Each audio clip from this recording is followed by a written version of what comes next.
Everyone, this is super crazy. Hypertrophy coach Joe Bennett, he has no idea how to press. And I see a huge flared rib cage. I don't see the sternum going down at all. I mean, this is a horrible press. He's unstable at the bottom. His elbows are too flared out.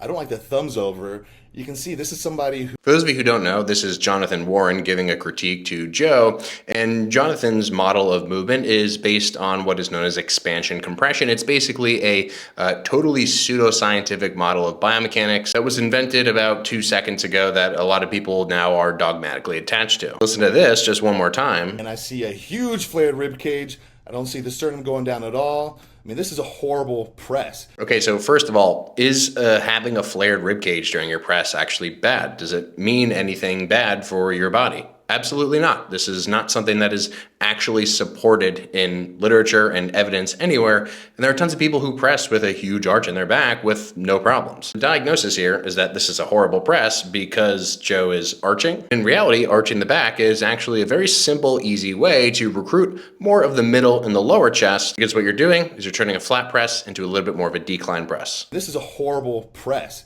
He's unstable at the bottom. Joe is completely stable at the bottom. There is literally no motion of anything occurring during this motion other than his elbow joint and his shoulder joints. He's unstable at the bottom. His elbows are too flared out. This is another one that people of this pseudoscience model like to harp on, which is elbows flaring out a little bit too much, which is also much like rib flare, not ever inherently a bad thing.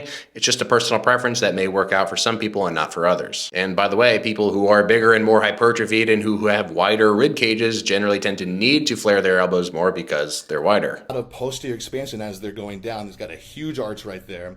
So not getting a lot of tension on the pecs. Yes, not getting a lot of tension on the pecs. There's 1, 2, 3, at least 3 plates on there. Looks like a little bit more. So yeah, no, zero tension on the pecs. Not really doing anything ideal for the shoulders. This is a good way to actually hurt yourself. Okay, so I guess this press is doing nothing at all, and gravity was just turned off this day. One thing I will say about Joe, even though he doesn't press good, he still presses in a way where he actually recruits some pec fibers. Joe does recruit better from here than a lot of people, but it's still so suboptimal, and it's still why his shoulder's fucked up. Okay, so now I guess Joe can recruit some pec fibers, but like he doesn't press good, but like he's pressing over 3 plates on a prime incline press, but like he doesn't press good or anything. So all of this should just be a lesson in science communication and professionalism, which is that if you're going to critique someone else's workout or someone else's content, you had better be super specific about what you're trying to say. Making vague generalizations about why someone has pain or about how